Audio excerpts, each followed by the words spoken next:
అందరికీ హాయ్ అండి. ఈరోజు చుక్కకూర చట్నీ చేస్తున్నానండి. చుక్కకూరని ముందుగా 4 కట్టలు చుక్కకూర తీసుకున్నానండి. ముందుగా కడిగి శుభ్రంగా పెట్టుకున్నానండి. కట్ చేసి పెట్టుకున్నాను. అలాగే పచ్చిమిర్చి మీ కారానికి సరిపడా తీసుకోండి. కారం ఎక్కువ ఉంటే కొంచెం తక్కువ వేసుకోవచ్చు, లేదంటే కొంచెం వేసుకోవచ్చు. 4 కాయలు మన అవసరాన్ని బట్టి. అలాగే కొంచెం ఆయిల్ వేసుకొని వేయించుతానండి. ఒక 2 నిమిషాలు పచ్చిమిర్చి ఒక్క నిమిషమే చాలండి, 2 కూడా అవసరం లేదు. 1 నిమిషం పచ్చిమిర్చి వేగిన తర్వాత మనం కట్ చేసి పెట్టుకున్న చుక్కకూరను కూడా యాడ్ చేసుకుందామండి. ఇప్పుడు సాల్ట్ అదేం వేయాల్సిన అవసరం లేదండి. సాల్ట్ వేస్తే వాటర్ చాలా వస్తుంది. ఇలా కలుపుకుంటూ ఉంటే చాలా వాటర్ వచ్చిందండి. ఆ వాటరే సరిపోతుంది. కొంతకు ముందైతే నీళ్ళల్లో కొంచెం నీళ్ళు పోసి ఉడికించేవాళ్ళండి అమ్మ వాళ్ళ టైంలో. కానీ ఆ నీళ్ళు పోస్తే చాలా పెద్ద ప్రాసెస్ అండి. చాలా టైం పడుతుంది. ఇందులో వచ్చే నీళ్ళు, ఆ నీళ్ళు అన్నీ కలిపి ఉడికేసరికి చాలా టైం తీసుకుంటుంది. అందుకని నేనైతే వాటర్ అయితే ఏమేయనండి. వాటర్ వేయకుండా కొంచెం ఆయిల్ వేసుకొని నేను ఇలా చేసుకుంటాను. ఇది చూడండి ఎంత వాటర్ వచ్చిందో. అదంతా అయ్యే వరకు ఒక 5 మినిట్స్ పట్టిద్దండి. ఎక్కువ టైం ఏం పట్టదు. ఒక 5 నిమిషాల్లో ఆ వాటర్ అంతా అయిపోద్ది. అవసరమైతే మనం స్టవ్ కొంచెం హైలో కూడా పెట్టుకోవచ్చు. ఫ్లేమ్ని హైలో కూడా పెట్టుకోవచ్చు.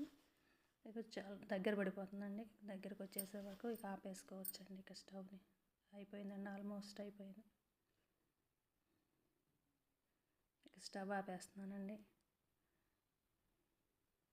ఇక చల్లారిన తర్వాత మనం గ్రైండ్ చేసుకుందామండి.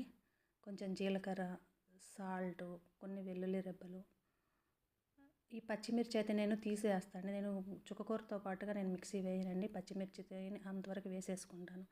ఎందుకంటే ఇది వేసామంటే బాగా లూజ్ అయిపోద్దండి చట్నీ. అలాగే ఒక కోర్స్ తిప్పితే సరిపోద్దండి. అంత ఎక్కువ తిప్పినా మళ్ళీ ఎక్కువ పేస్ట్ అయిపోద్ది పచ్చిమిర్చి కూడా. కొంచెం అలా ఒక తిప్పామంటే సరిపోతుంది. ఇవి 2 కలిపేసుకుని ఇక పోపు చేసుకుంటానండి. నేను పోపు కాయలు పెట్టుకున్నాను. ఇవి చల్లమిరపకాయలండి. ఆవాలు, జీలకర్ర, కొంచెం జీలకర్ర, మెంతుల పొడి వేసుకుంటానండి.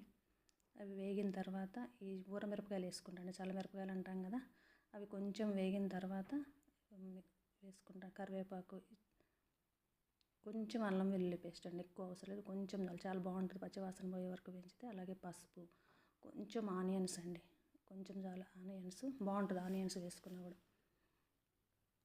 అలాగే ఇక మనం గ్రైండ్ చేసుకున్న చుక్కకూర ఉంది కదండి పేస్ట్, అది కూడా వేసి కలిపేసుకుందామండి. కొత్తిమీర వేసి ఒక 5 నిమిషాలు ఉడికించుకోండి. నిల్వ ఉంటుందండి పచ్చడి. పచ్చడి నిల్వ ఉండాలంటే ఖచ్చితంగా 5 నిమిషాలు ఉడికించుకోవాలి. కొంచెం ఆయిల్ కూడా ఎక్కువే పడుతుందండి. సాల్ట్ చెక్ చేసుకుని ఆపేసుకోండి. Thank you for watching my video. Like చేయండి, షేర్ చేయండి, సబ్స్క్రైబ్ చేయండి. థ్యాంక్ యూ అండి.